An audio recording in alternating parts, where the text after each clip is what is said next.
Todas as vezes que nós olhamos para a Bíblia, agora nós iremos ler o texto, mas antes de ler o texto eu quero poder compartilhar isso com vocês. Todas as vezes que nós olhamos para a Bíblia, nós estamos vendo que em todo o tempo Deus está falando sobre promessas. Quem acredita que Deus tem promessa para a tua vida, diga amém.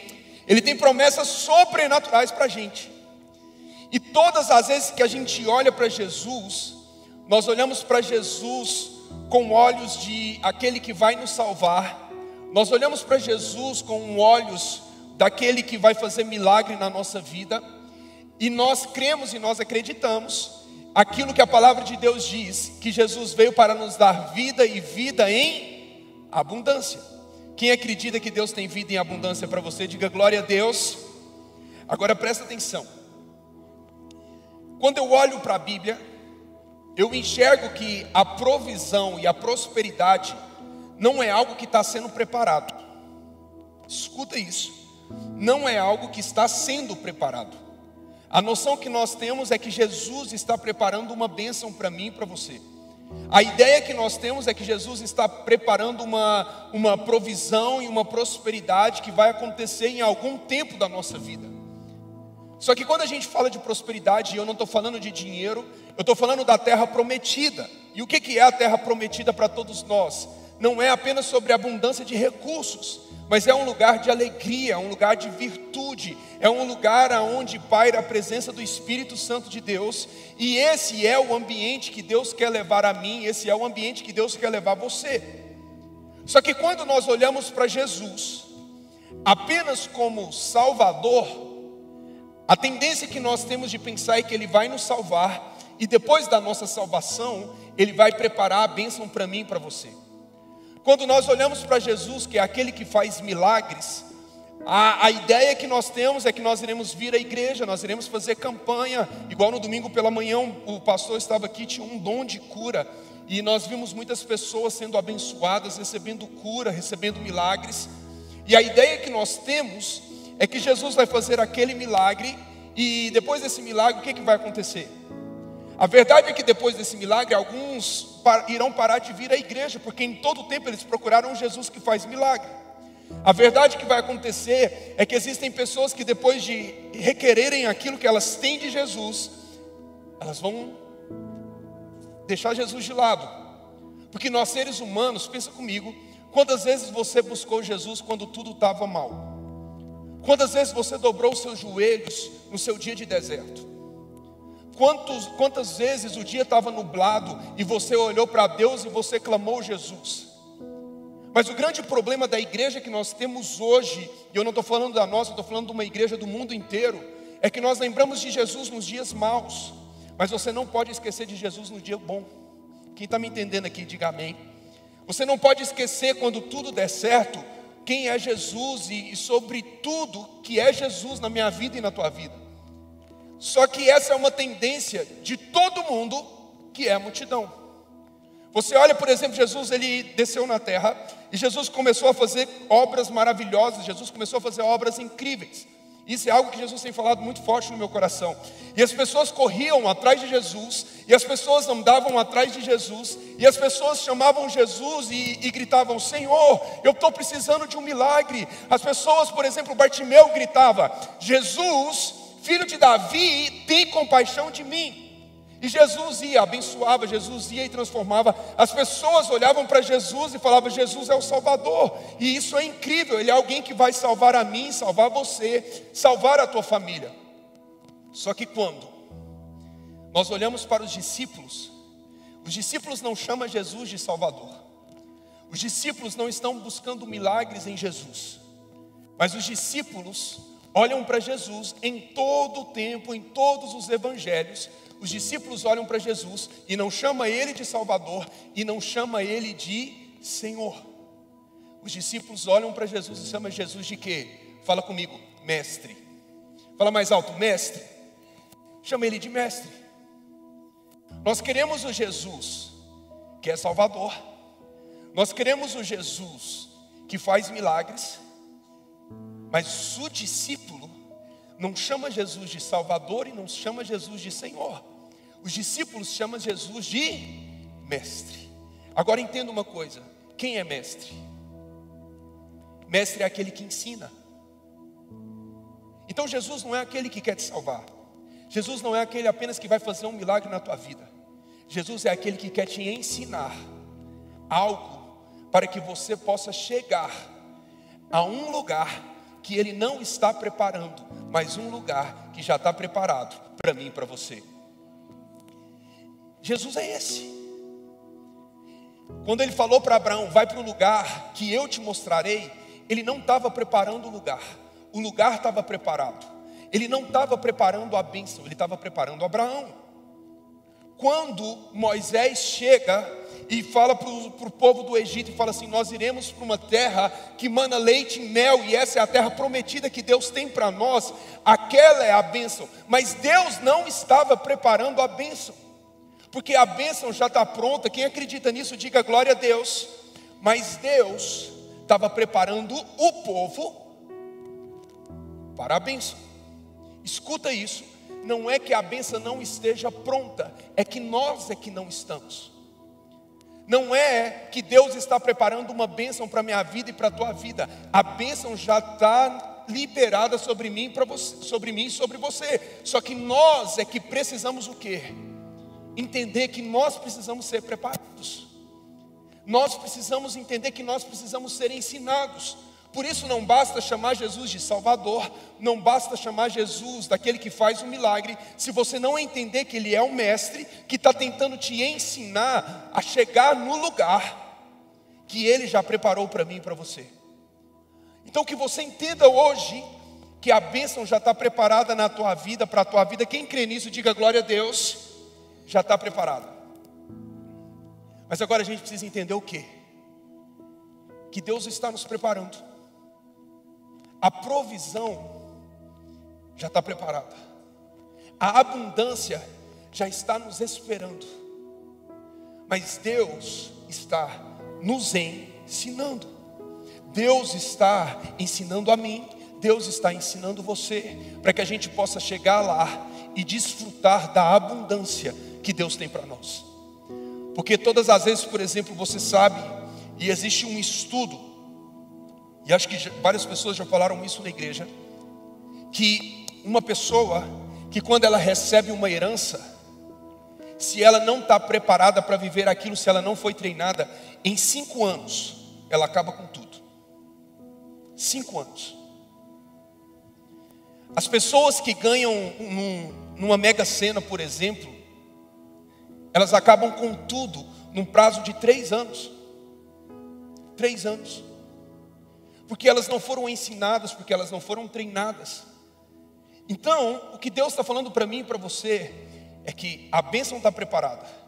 Não é que Ele está preparando, a bênção está preparada.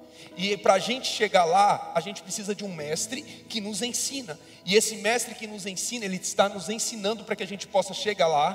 E quando a gente chegar lá, nós possamos desfrutar.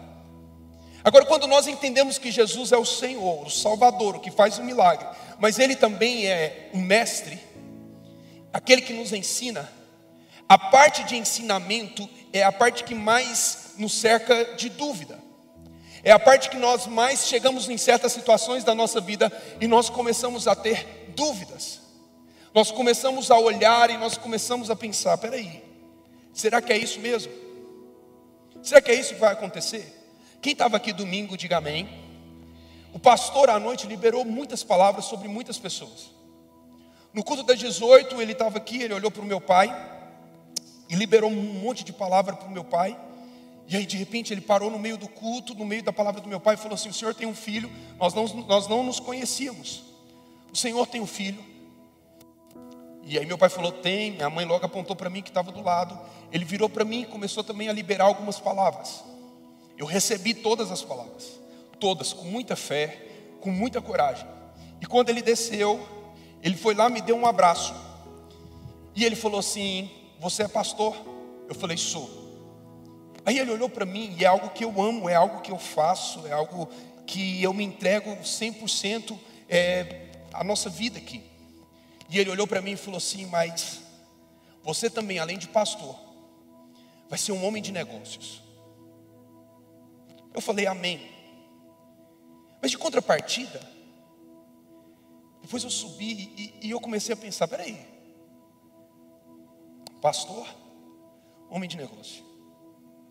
E eu comecei a pensar, eu comecei a imaginar, eu falei assim, você sabe o que é você olhar para a sua vida e você não se vê naquilo que foi falado? Eu estou abrindo meu coração e sendo bem sincero para vocês aqui.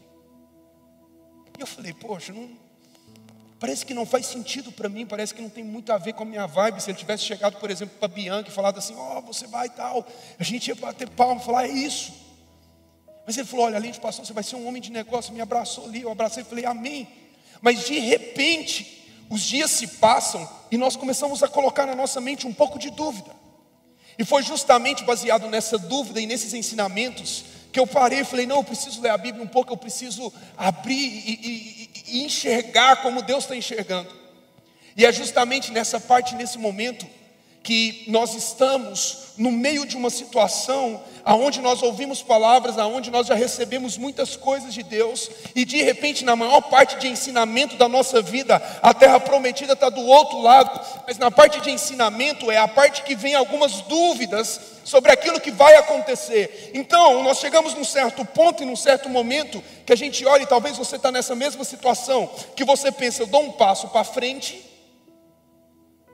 ou eu realmente espero tudo acontecer? Será que realmente existe uma terra prometida do outro lado e eu preciso avançar? Mas aí de repente bate a dúvida, você fica, e eu preciso ficar quieto aqui. E é por isso que Deus me deu essa palavra chamada indo mesmo com dúvida. Porque 100% de nós que estamos aqui, estamos duvidando de algo que Deus já liberou sobre a nossa vida. 100% das pessoas que estão aqui já ouviram a voz de Deus e Deus falando sobre uma terra prometida, mas na hora de chegar o nosso tempo de avançar, a dúvida bate no nosso coração e a gente para e a gente pensa, eu vou ou eu fico? E essa situação talvez você se encontra hoje. E eu quero compartilhar o texto mais conhecido da Bíblia talvez, mas que você vai entender o ponto que eu quero chegar. E eu vou pedir para colocar para a gente aí Êxodo, capítulo 14, versículo 10. Fala assim comigo, indo, não, me ajuda a pregar, fala indo, mesmo com dúvida. O problema, gente, não é a gente ter dúvida, porque nós somos seres humanos e nós teremos. O problema é quando a gente deixa a dúvida nos dominar. Esse é o problema. O problema não é a dúvida, o problema é quando a dúvida domina a mim e a você. É por isso que o tema dessa palavra é indo mesmo com dúvida. E é um texto que todo mundo conhece, que diz assim, ao aproximar-se o faraó, olha isso, os israelitas olharam e avistaram os egípcios que avançavam na direção deles. Aterrorizados, clamaram ao Senhor. Escuta aqui. A gente vai tentar imaginar um pouco disso hoje. A gente vai tentar imaginar essa situação, porque uma coisa é a gente ler, outra coisa é a gente enxergar. Porque às vezes, eu tenho falado muito isso, é muita teoria às vezes. Mas eu quero que você tente imaginar isso comigo. Moisés é levantado e Moisés é chamado para libertar o povo já numa certa avançada idade. Todo mundo sabe que Moisés foi lá e fez. Moisés fez um reboliço. Deus usou Moisés e Moisés fez um reboliço, até que Faraó fala, pega esse povo e vai embora. E de repente o povo começa a avançar e o povo está batendo palma, nós estamos vencendo, nós estamos indo. Só que agora eles chegam num ponto da vida que é o limite. Que limite é esse? O Mar Vermelho. Eles chegam num tempo que eles estão celebrando, que eles estão cultuando, tipo, nós estamos libertos de Faraó, nós não seremos mais escravos, glória a Deus pela vida de Moisés. E talvez aqueles puxa-sacos chegavam em volta de Moisés e falavam, Moisés, a gente te agradece, Moisés, você é incrível, glória a Deus que Deus te levantou, glória a Deus que Deus te colocou no nosso meio. Só que de repente agora eles olham para um lugar, diz um mar. Esse mar é o limite. Quantos de nós nos chegamos no limite da nossa vida? Quantos de nós que estamos aqui nos ouvindo e nós olhamos para um lugar que parece que não tem mais saída? Agora, como que se não tivesse mais saída, o versículo 10 diz: ao aproximar-se Faraó, os israelitas olharam e avistaram. Pensa nessa situação. Eu olho para frente, existe um mar. Eu olho para trás, e o povo do Egito, os exércitos, estão vindo com cavalos, com carros de cavalos, e eles estão vindo, escuta isso, numa velocidade muito maior do que a gente consegue avançar. O povo, imagina, gente, uma coisa é eu, por exemplo, viajar, eu e a Bianca. A gente vai viajar. Uma outra coisa é viajar eu, a Bianca e os meus filhos. A velocidade da viagem muda completamente. O tempo de viagem muda completamente. O povo de Israel não estava indo sozinho. O povo de Israel estava indo homem, mulher, filhos. Então eles estavam caminhando e eles estavam andando numa velocidade muito devagar. Muito devagar. E como se não bastasse a velocidade devagar, eles chegaram diante do mar. E o mar está lá, eles não conseguem avançar. Agora, para piorar a situação, eles olham para trás e está vendo carros vindo numa velocidade que é somente homens, que são somente exércitos, pessoas treinadas. A velocidade do povo de Israel era lenta, mas a velocidade dos soldados que estavam atrás em cavalos em carros de cavalos, eles estão vindo numa velocidade muito maior. Então eu estou olhando para frente, existe um mar, mas quando eu olho para trás, existem cavalos, existem carros de rodas que estão rodando e vindo numa velocidade dobrada do que eu consigo avançar. Então peraí, a gente não consegue fazer nada. Até esse momento, eles fizeram tudo certo, porque eles olharam para trás e viram os carros. Eles olharam para frente, existiu o mar. E o versículo diz: aterrorizados, com medo. A palavra aterrorizado significa o quê? Fala assim comigo: com medo. Fala mais alto: com medo. Eles fizeram o quê? Clamaram ao Senhor. Até aí, tudo bem. Só que o que não faz sentido é justamente o que eles fazem no versículo 11. Porque está tudo bem eu clamar ao Senhor porque eu estou com medo. Porque está tudo bem eu clamar ao Senhor porque eu estou no meu limite e existe um mar que eu preciso atravessar, e do outro lado está vindo cavalos numa velocidade muito maior do que eu consigo andar. Então está tudo bem eu olhar e clamar ao Senhor. Mas olha só o que diz no versículo 11. Diz assim: e disseram a Moisés. O versículo 11 é totalmente o contrário do final do versículo 10. Porque eles acabam o versículo 10 fazendo tudo certo, clamando ao Senhor. E você chegou aqui para clamar ao Senhor. Quem está aqui para clamar ao Senhor, diga amém. Agora o problema começa no versículo 11. Porque o versículo 11 diz assim: e disseram a Moisés. Foi por falta de túmulos no Egito que você nos trouxe para morrermos no deserto? Quando a gente lê, a gente faz da Bíblia algo tão doce, né? A gente faz da Bíblia algo tão... que é como se fosse só para a gente aprender, que fosse só para a gente se acalmar. Isso é tão real que existe uma frase que diz assim: que se a Bíblia fosse só para nos acalmar, ela seria chamada de travesseiro e não de espada. Porque nós precisamos enxergar a Bíblia hoje, e é algo que eu tenho trabalhado no meu coração, como realmente a Bíblia é. Porque a gente acha que só o povo chegou e falou assim: foi por falta de túmulo que você chegou e tirou a gente do Egito, que você nos trouxe para morrer no deserto. Não, gente, não. Nós estamos falando de 2 milhões de pessoas, crianças, mulheres e adultos, homens. Então eu fico imaginando que um monte de gente começou aquele tumulto muito louco, e o povo começou a gritar, e Moisés está ali diante do mar, e o povo começa a gritar, e eles começam a falar: foi por falta de túmulo que você vai lá e tira a gente do Egito, para que você trouxe a gente o quê? Para a gente morrer no deserto? O povo começa a murmurar: o que você fez com a gente, Moisés? Gente, se uma pessoa chega para mim e para você e começa a reclamar, a gente já sofre. Agora imagina milhares de pessoas, milhões de pessoas rodeando um homem e falando assim: você trouxe a gente para cá para quê, Moisés? Você trouxe a gente para cá para a gente morrer. O que você está fazendo com a gente? Por que você tirou a gente de lá? Por que você está construindo isso? Por que você está fazendo isso? Aí olha só o que diz o versículo 12, pode colocar. Já tínhamos dito a você no Egito. O povo está duvidando desde o começo. A palavra de Deus foi liberada através de Moisés, mas desde o começo, o versículo 12 prova para mim e para você que o povo já está duvidando o tempo inteiro.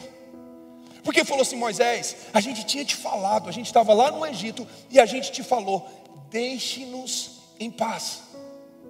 É um povo que está duvidando o tempo inteiro. É um povo que está com medo o tempo inteiro. É um povo que sabe que existe abundância.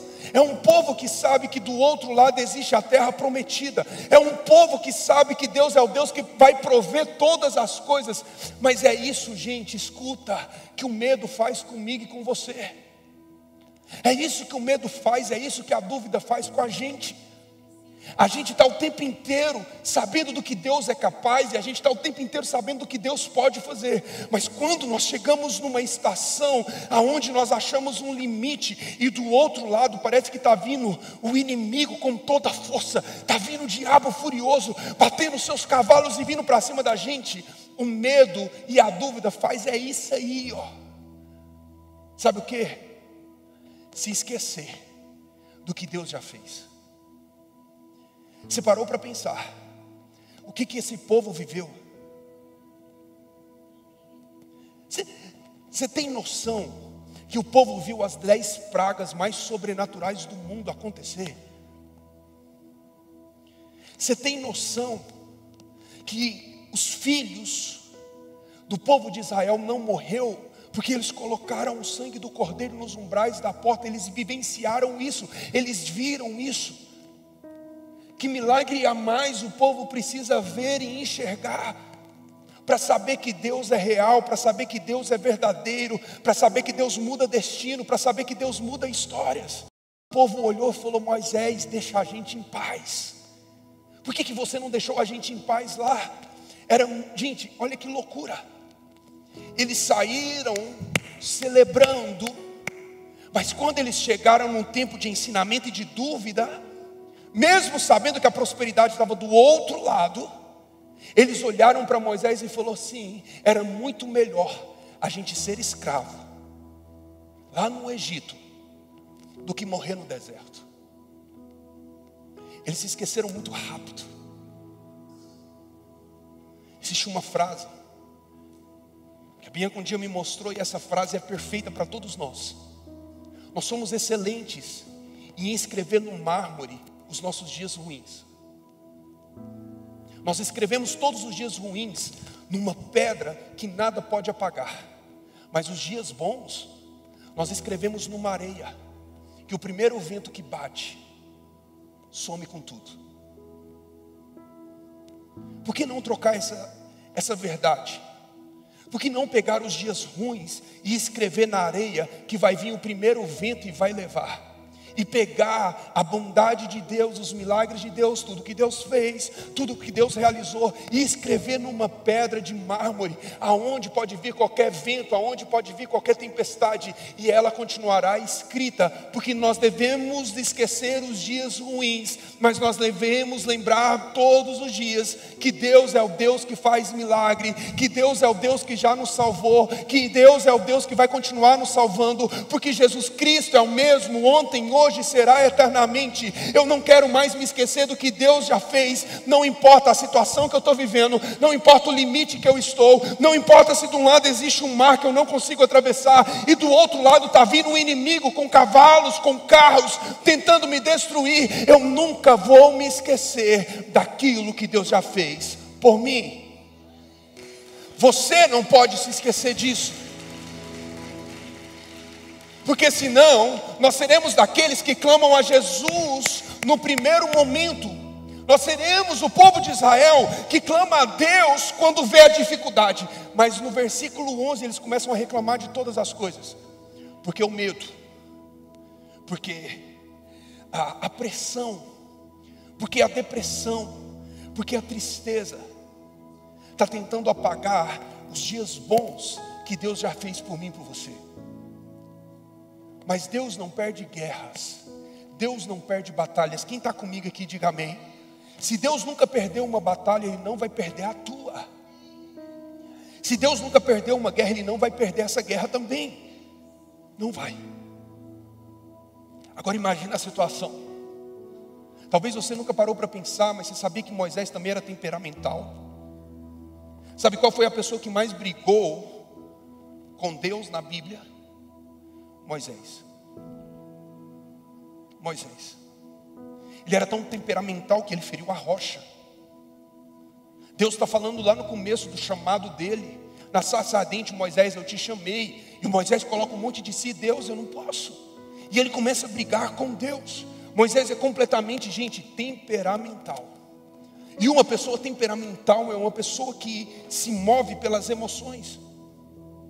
Então, Moisés olha, o povo está reclamando em cima dele, o povo está falando, o povo está enchendo o saco, o povo está o tempo inteiro. Mas no versículo 12, coloca o versículo 12 por favor. No versículo 12, deixou a gente morrer no deserto. O próximo, versículo 13. Olha só o que acontece. Moisés respondeu ao povo. Moisés respondeu. Imagina, a gente tem milhões de pessoas em cima dele, milhares aqui, mas um monte de milhões, aquele tumulto, aquele tanto de gente falando: Moisés, pelo amor de Deus, por que você trouxe a gente para cá? A gente vai morrer, era muito melhor ser escravo do que a gente está aqui agora e morrer no meio do deserto. Eu acho que Moisés, ele simplesmente queria calar a boca de todo mundo. Ele queria deixar o povo silêncio. Aí diz: Moisés respondeu ao povo. E nessa hora, Moisés, eu fico imaginando, gente, que Moisés como se fosse ele era um péssimo orador. Por que ele era péssimo? Porque ele era gago. Então Moisés não era um cara que era bom para falar em público, não. Moisés tinha a palavra de Deus. Deus falou para ele: eu vou colocar o seu irmão do seu lado.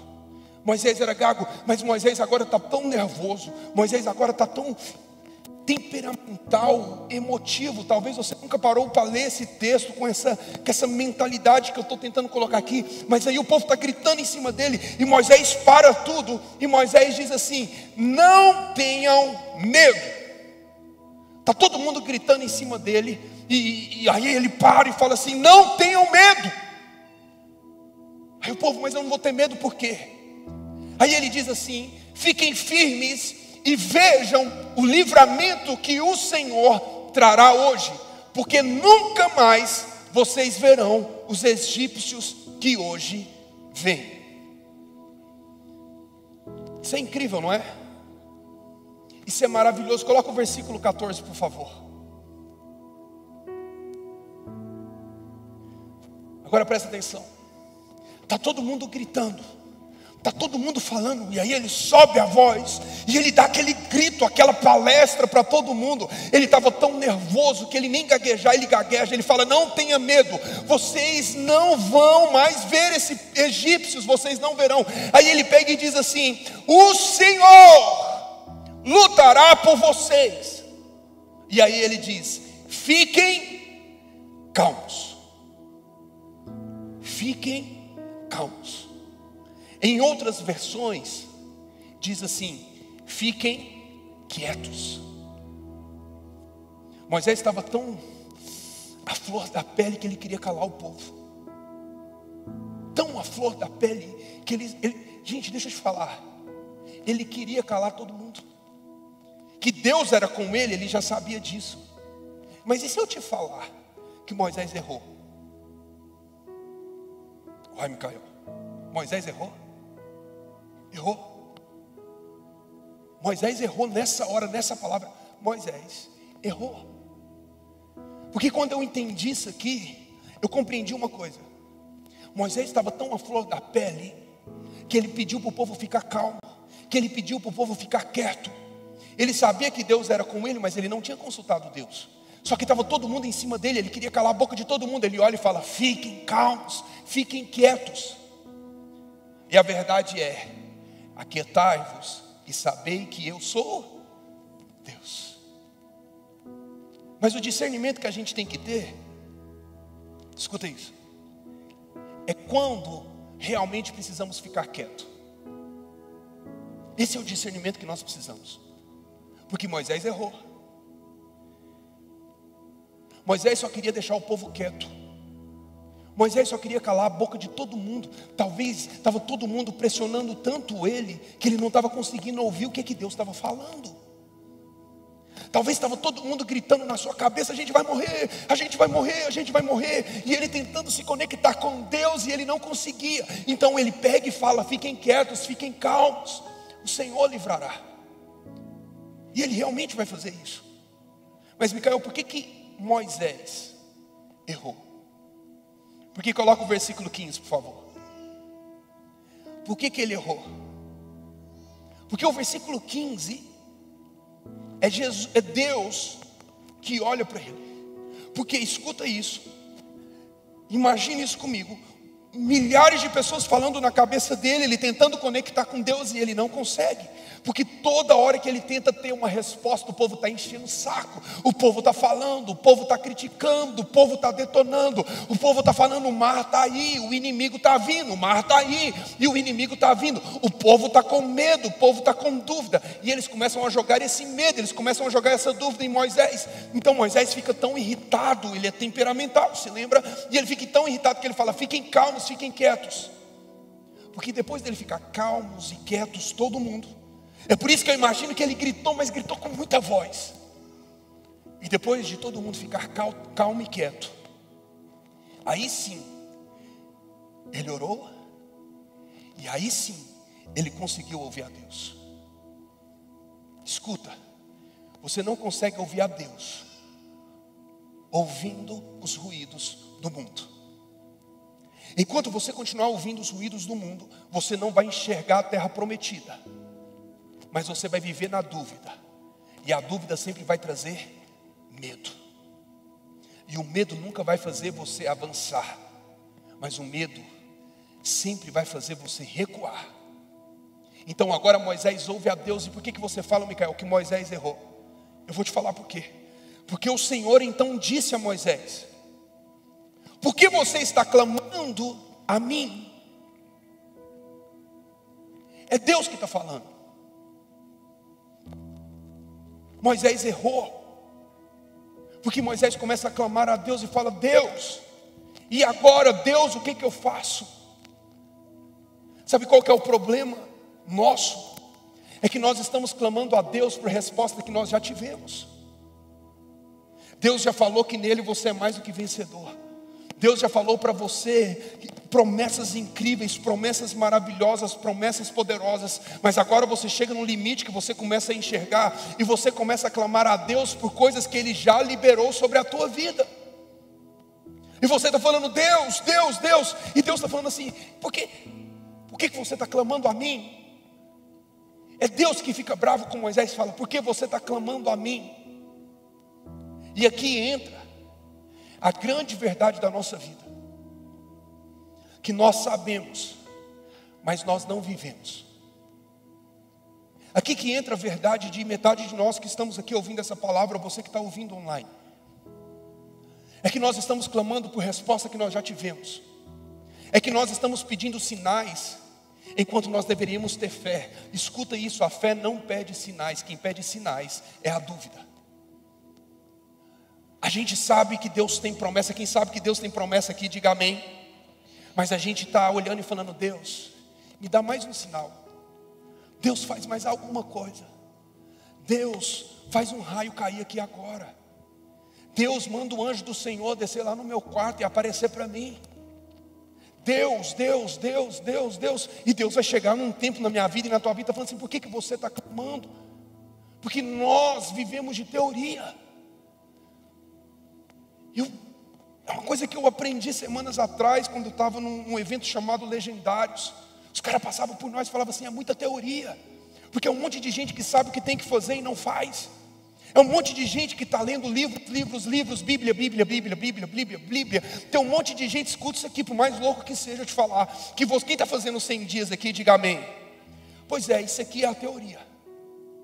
A pergunta que eu te faço é: o que você está fazendo na prática? Até quando a gente vai viver de teoria?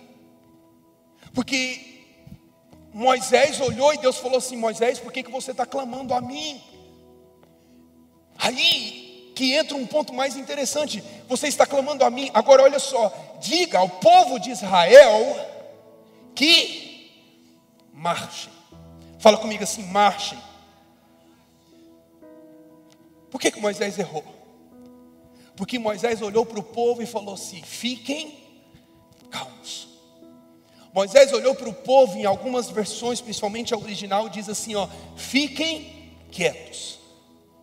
Tem tempo da minha vida e da sua vida, aquietai-vos e sabei que eu sou Deus.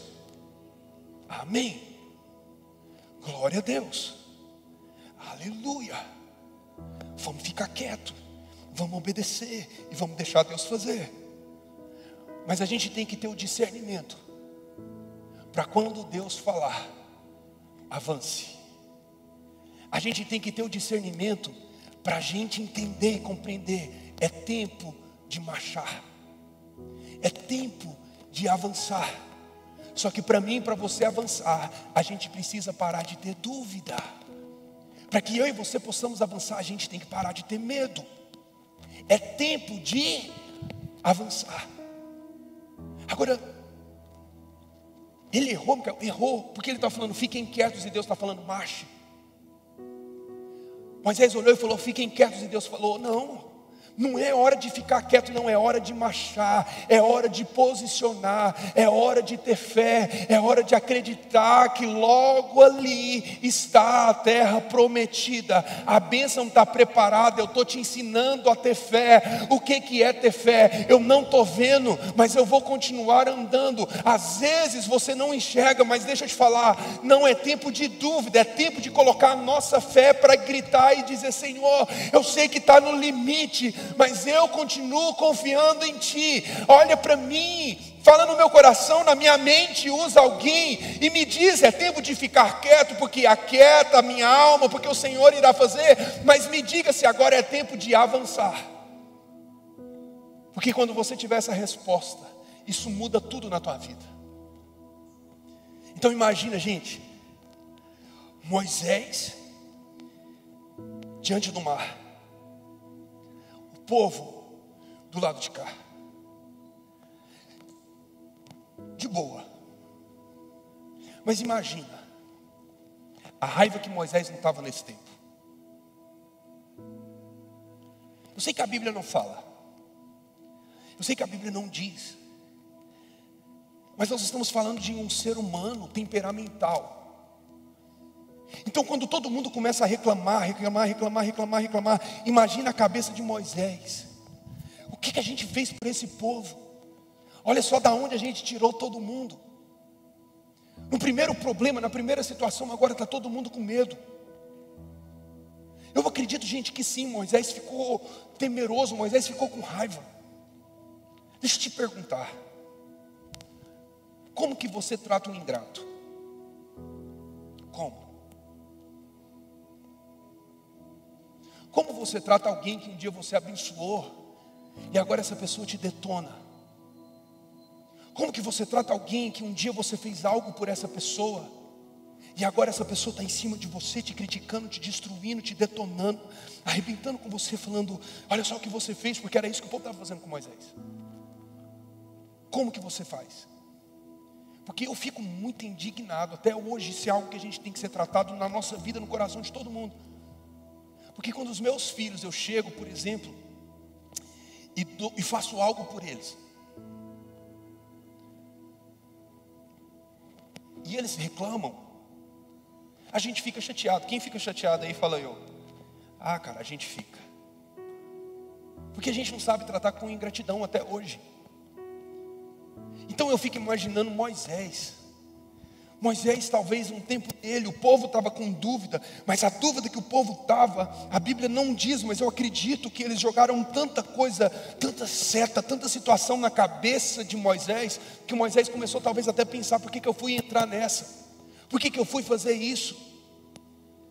Porque a grande verdade é que se nós vivemos de ressentimento, se nós vivemos debaixo das nossas emoções, a emoção ela é muito boa até um certo momento. Escuta isso. A emoção vai fazer muitas coisas acontecer até um certo momento. Mas se você deixar as emoções controlarem completamente a sua vida, vai chegar um tempo que você vai continuar preso em uma estação que você já deveria ter passado. Porque a emoção, ela tem uma parte muito boa da nossa vida, ela tem uma parte incrível, mas aí de repente a gente vai para um outro nível, que a gente vive algo muito ruim, vive uma situação muito difícil, e essas emoções vai começar a trazer para nós ressentimentos, e esses ressentimentos vai fazer a gente ancorar a nossa vida numa raiz de amargura, e quando nós ancoramos a nossa vida na raiz de amargura, Deus está tentando levar a gente para o outro lado, e nós estamos orando para ir, mas nós vivemos uma vida de emoção. Moisés ficou emocionado, Moisés temperamental, Moisés talvez olhou para o povo e falou assim: a minha vontade é de não fazer nada. Mas eu não sei se vai acontecer, eu não sei, eu estou com medo também, porque líder tem medo, porque líder treme as bases, porque líder também tem medo de fracassar, porque líder tem medo de não dar certo. Moisés talvez estava nesse tempo da vida dele, mas aí diz, Deus falou para ele: mande o povo marchar, mande o povo ir avante. Agora coloca o próximo versículo, por favor, 16.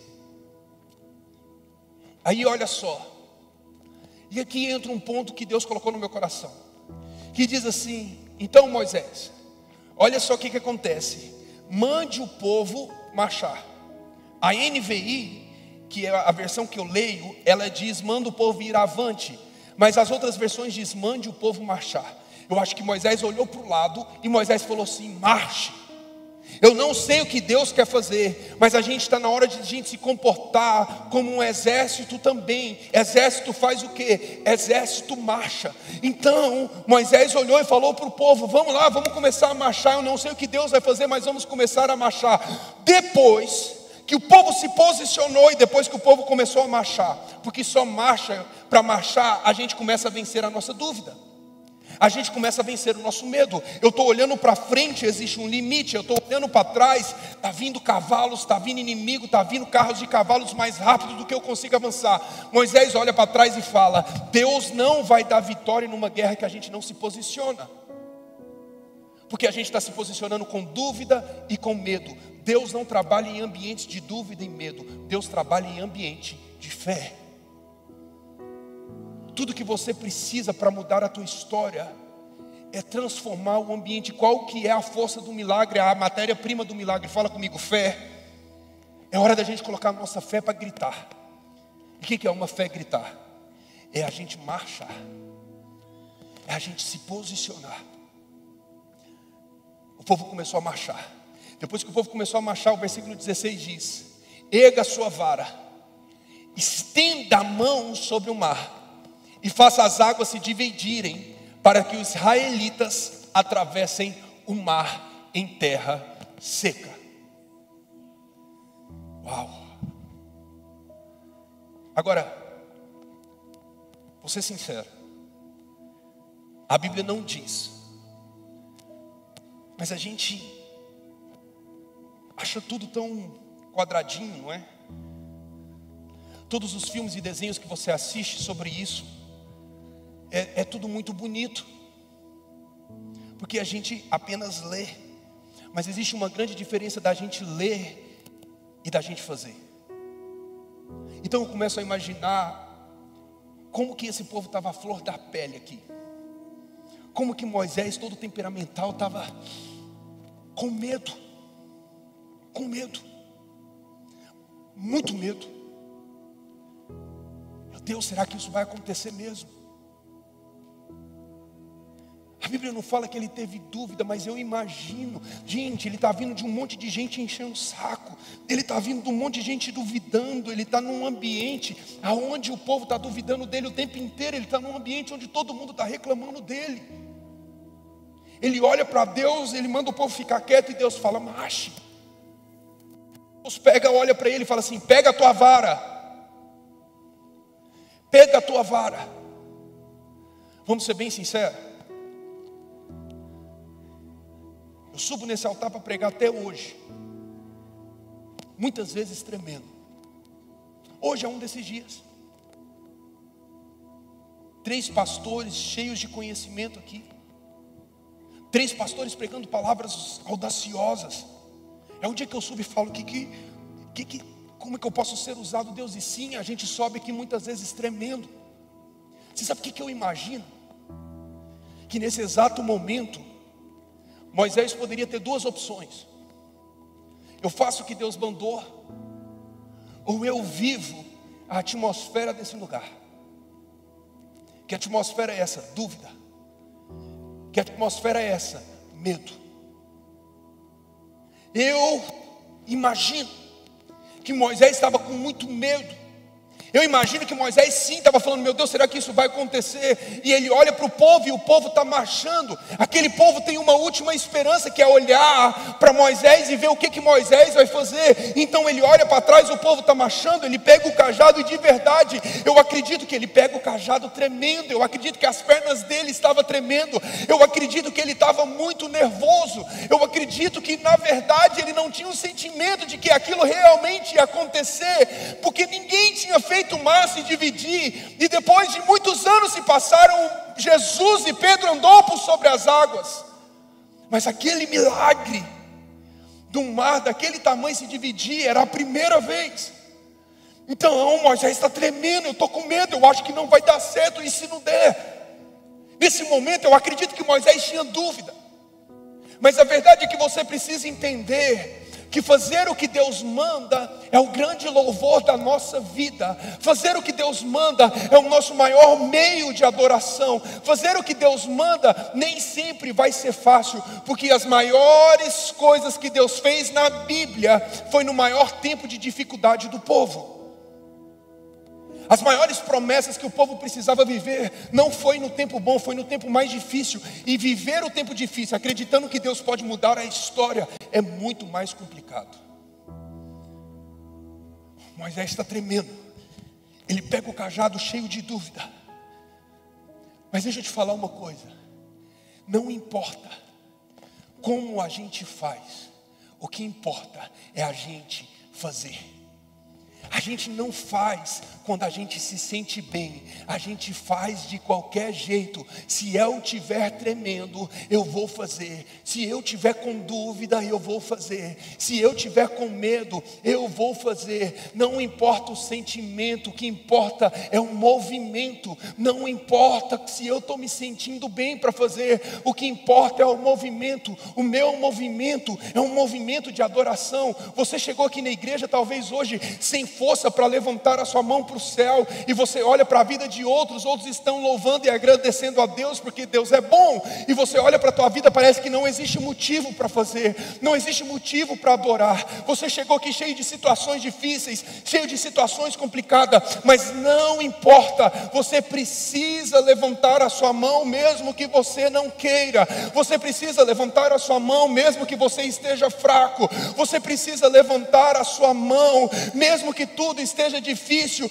porque uma das coisas que você precisa entender, mesmo com dúvida, mesmo com medo, o louvor, a adoração é o empurrão que você precisa para você levantar a sua mão e falar: dúvida, você fica aí, porque chegou a minha hora de adorar a Deus. Quando você levanta a sua mão para o céu, é o começo do mar vermelho se abrindo. Quando você levanta a sua mão para o céu, mesmo com dúvida, com medo, é Deus falando: eu vou mudar o teu destino, eu vou mudar a tua história, porque não importa como você levanta a mão, o que importa é você levantar e dizer: mar vermelho, fica aí, o meu tempo de adorar chegou, o meu tempo de exaltar a Deus chegou. Aí, eu imagino, ele está tremendo, ele pega o cajado, ele olha para trás, ele olha para frente, ele está com muito medo, e ele bate o cajado. Quando ele bate o cajado, a ideia que nós temos é que o mar se abriu de fora a fora. A gente sempre viu isso.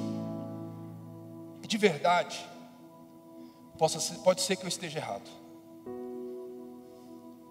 mas Deus, ele trabalha em ambiente de fé. Então, mesmo com dúvida, eu vou fazer e eu vou avante. Moisés estava tremendo. Não importava o jeito que ele iria bater, importava que ele iria fazer. Quando ele bate, o mar se abre. A Bíblia não diz, isso é eu que estou dizendo, mas eu imagino que abriu 5 metros para frente. Micael, você acha que o mar não se abriu inteiro? Eu acho que o mar não se abriu inteiro. Não abriu. Moisés bateu 5 metros para frente, o mar se abriu. 2 milhões de pessoas começam a passar. E cada passo que eles davam, o mar se abria mais um pouco. Cada vez que eles marchavam, o mar se abria mais um pouco. E mais 1 metro ia abrindo, e mais outro metro ia se abrindo. Micael, o mar não se abriu todo? Não. Porque Deus trabalha em ambiente de fé. Quando você dá um passo, Deus mostra o caminho. Quando você dá mais um passo, Deus abre o mar. Quando você vai dando um passo, a sua dúvida vai ficando menor e a sua fé começa a gritar, e o mar vai se abrindo, e eu vou dar mais um passo, e eu vou glorificar a Jesus por cada passo, eu vou exaltar a Jesus, eu vou pedir perdão porque eu duvidei, porque eu sei que Deus é poderoso para fazer, então eu não vou mais parar de marchar, a dúvida não vai ter lugar na minha vida, a minha vida não são controlada pelas minhas emoções, esse tempo de medo, de ressentimento acabou, então a minha fé começa a gritar, e quando a minha fé começa a gritar, o mar vai se abrir, o mar vai se abrir para a minha vida, o mar vai se abrir para a tua vida, e nós iremos caminhar, e quanto mais nós caminhamos, mais perto da terra prometida nós estaremos. E aí que está. Outra parte que é interessante, é que 2 milhões de pessoas caminhariam muito devagar. Muito devagar. Tinha bebê, tinha crianças, tinha mulheres que já vinham de uma caminhada muito longa. Talvez eles estavam cheios de malas, que eu não sei como seria na época, mas carregando um monte de coisa. Então o povo ia andando, o mar ia se abrindo. Mas escuta isso aqui, a velocidade é muito pequena. E do outro lado, existe só homens com cavalos, existem só homens com carros, com rodas e cavalos, e eles vinham em toda velocidade para matar todo mundo. O texto diz: erga sua vara, estenda a mão sobre o mar e faça as águas se dividirem para que os israelitas atravessem o mar em terra seca. E sabe o que eu entendo? É que Moisés gritou e ele diz: vamos em frente. Ele não falou vamos em frente muito rápido. Ele falou vamos em frente. Porque todas as vezes que a gente andar, o mar começa a se abrir. Só que você precisa entender que quando nós saímos dessa dúvida, nós caminhamos mesmo com dúvida, sabendo que a provisão está logo ali, a prosperidade está logo ali, a bênção está logo ali, o milagre sobrenatural a gente já está vivendo tem muito tempo, aonde nós chegamos é pela graça de Jesus. A gente só precisa ir em frente. Ir em frente não tem a ver com velocidade. O problema é que a gente vai em frente, mas a gente continua olhando para trás. E tudo que Deus pediu para o povo de Israel, Ele não falou avante, corra. Ele diz: vá em frente, avante, siga em frente. O mar vai se abrir. Vocês dão mais um passo e o mar vai se abrir. E aí a gente para e pensa: e o que ficou para trás?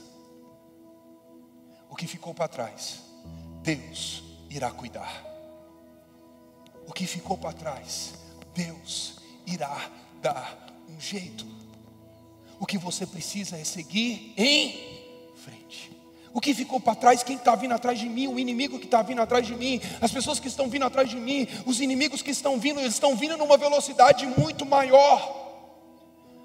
Sim, eles estão vindo muito rápido, e a gente não tem a mesma força para avançar. Nós estamos falando de 2 milhões de pessoas, mas Deus só mandou ir em frente, porque aquilo que era o limite, Deus abriu o mar. Mas depois de Deus abrir o mar, aquilo que parecia ser o fim, foi a mesma coisa que Deus usou para matar os inimigos. Porque quando os inimigos começavam a vir, o povo ia passando. E quando o povo ia passando, os inimigos vieram atrás. E depois dos inimigos virem atrás, o mar se fecha. E aquilo que era para matar o povo de Israel, matou os inimigos. Aquilo que muitos pensam que irão te destruir, é apenas o começo de uma nova história que Deus tem na tua vida. Você está olhando para trás e você está pensando em tudo que aconteceu. E Deus está falando, siga em frente. Os meus filhos, eu perdi os meus filhos, eu perdi a minha empresa, eu fiz muita coisa errada, o meu passado é muito ruim, é impossível Deus fazer algo por mim com o passado que eu já tive, é impossível Deus mudar a minha história. Deus não está falando para você olhar para trás, Ele está falando do teu passado. Eu vou cuidar do teu passado, eu vou restaurar. Aquilo que ficou para trás, pode deixar que eu vou dar um jeito. O inimigo pode vir com toda a velocidade do mundo, mas aquilo que iria te matar, irá te promover. Aquilo que era para te destruir, eu vou te levantar. Aquilo que tentou te humilhar, eu vou te exaltar. E aquilo que parecia que você estava fraco, não preocupe, eu vou te fortalecer. Mas você precisa ir em frente. Quando ele começou a ir em frente, os inimigos chegaram. Sabe o que é interessante? De verdade, e eu encerro aqui.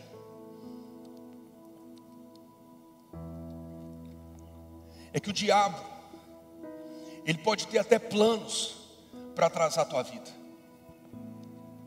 mas todos os planos dele irá dar errado se você vencer a dúvida e o medo. Micael, como que eu venço a dúvida e o medo? Acreditando que existe uma terra prometida para mim e para você. Micael, como que eu venço a dúvida e como que eu venço o medo? Entendendo que a bênção não está sendo preparada, a bênção já está preparada. Deus não está preparando a bênção, Deus está preparando você. Ele está tirando a dúvida, Ele está tirando o medo. E Ele está nos ensinando. Os únicos que chamavam Jesus de mestre eram os discípulos. E a pergunta que eu te faço: a gente vai continuar sendo a multidão que quer o Salvador e os milagres, ou a gente vai ser os discípulos que quer ser ensinado por Cristo?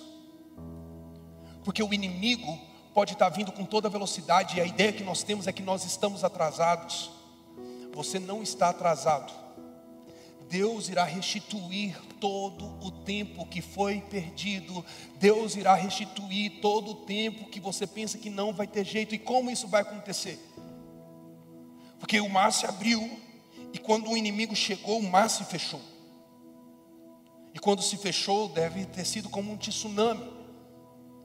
E quando fechou, eles não podiam mais correr. As rodas que o inimigo usava para acelerar não rodavam na água. Não tinha barco para eles entrar e continuar indo atrás. vai chegar um tempo da tua vida que você vai olhar e você vai vencer o medo, você vai vencer a dúvida, e a partir do momento que você sair daqui com uma fé inabalável, com uma fé incrível, deixando a sua fé gritar dentro de você, não existe nada fora dessas quatro paredes que possa parar o plano que Deus tem para a tua vida, porque nós não estamos saindo daqui com dúvida, nós não estamos saindo daqui com medo, nós estamos saindo daqui com fé, e fé não tem a ver com a velocidade que a gente avança, fé tem a ver em andar para frente e parar de olhar para trás, e quando a gente avançar, e quando a gente continuar, o mar vai se abrir, e a gente vai avançar, e a gente vai avançar, e a gente não vai olhar para trás, mas lá atrás existe um inimigo que tentou te derrubar, mas ele perdeu, porque não existe dúvida e fé, não existe dúvida e medo, existe fé na tua vida, existe fé no teu coração, e a partir do momento que essa fé gritar, o mar vai destruir todos os inimigos que tentaram te matar. É isso que ele vai fazer.